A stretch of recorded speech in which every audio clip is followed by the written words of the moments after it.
ప్రతి ఒక్కరి లైఫ్లో ఒక స్టూడెంట్కి గోల్స్ అనేటివి ఉంటాయి కదా సార్.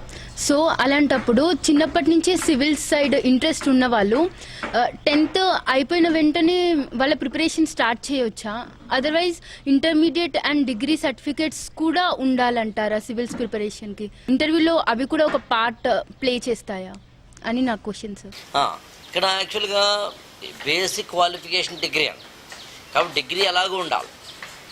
అది ప్రైవేట్గా రాసినా ఒక కాలేజీకి వెళ్ళి రాసినా ఎట్లయినా పర్లేదు. కానీ ఇక్కడ అసలు క్వశ్చన్ ఏంటంటే డిగ్రీ అయిన తర్వాత ప్రిపరేషన్ స్టార్ట్ చేయాలి. డిగ్రీ అంటే ఎనీ బీటెక్ కావచ్చు, ఎనీ డిగ్రీ కావచ్చు, లేదా ముందు చేయాలా? ఒక సివిల్ సర్వీసెస్ ప్రిపరేషన్కి 2018 ఉన్న ఇప్పుడున్న దశలో ద ఐడియల్ టైం ప్రిపరేషన్కి ద బెస్ట్ టైం ఏంటంటే డిగ్రీ ఫస్ట్ ఇయర్ అని.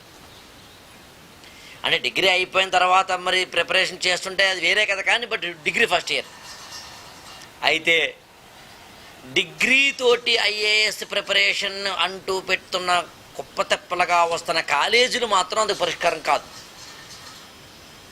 ఎందుకో చెప్పాలి మీకు. UPSC ప్రిపరేషన్లో ఈ డిగ్రీ ఫస్ట్ ఇయర్ నుంచి ఆ UPSC సిలబస్ని పిడి బ్రహ్మ, పిడి విష్ణు, పిడి మహేశ్వర అని మీకు నలుగురితో నారాయణలాగా మీలో ఏమాత్రం చైతన్యం లేని మీ జీవితాలని కాల్చేసే డిగ్రీ కాలేజీలు మాత్రం వేస్ట్. నువ్వు మామూలు నార్మల్ డిగ్రీలో జాయిన్ అవ్వు, నార్మల్ బీటెక్ కాలేజీలో జాయిన్ అవ్వు. నార్మల్ అంటే ఉద్దేశం సబ్ స్టాండర్డ్ కాలేజ్ అని కాదు, any one of the branches in BTech join అవ్వు.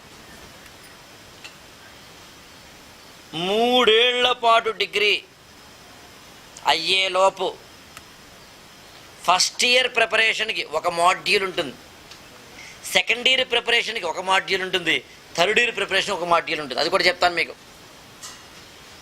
ఫస్ట్ ఇయర్లో ఏం చదవాలో, సెకండ్ ఇయర్లో ఏం చదవాలో, థర్డ్ ఇయర్లో ఏం చదవాలో చాలా డీటెయిల్డ్గా గ్రాఫికల్ ప్రజెంటేషన్ తోటి నేను ఒక వీడియో తయారు చేస్తున్నాను. ఇప్పుడు బ్రీఫ్ చేస్తాను అంతే దాన్ని. ఫస్ట్ ఇయర్లో ఆల్రెడీ ఇందాక చెప్పినండి బేసిక్ NCERT పుస్తకాలు మాత్రమే చదువు, దాంతోపాటు స్కిల్స్ ఇంప్రూవ్ చేసుకో.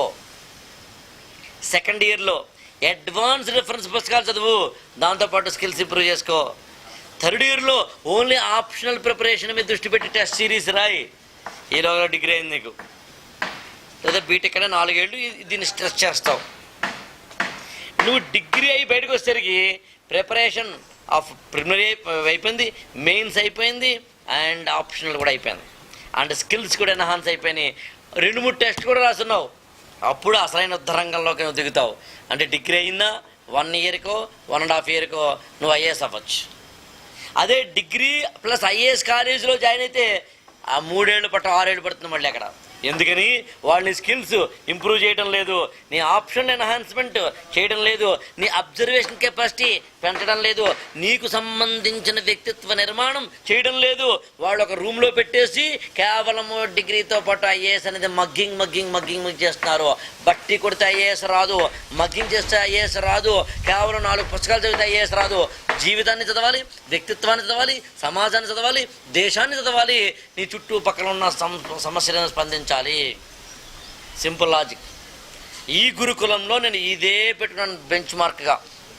నా దగ్గరికి ఎవరైనా ఒక స్టూడెంట్ వస్తే ముందు వాళ్ళ స్కిల్స్ ఇంప్రూవ్ చేయాలి, నేను సమాజం మీద వాళ్ళ స్పందన ఇవ్వాలి, నేను వాళ్ళకి బేసిక్ ఇన్ఫర్మేషన్ ఇవ్వాలి.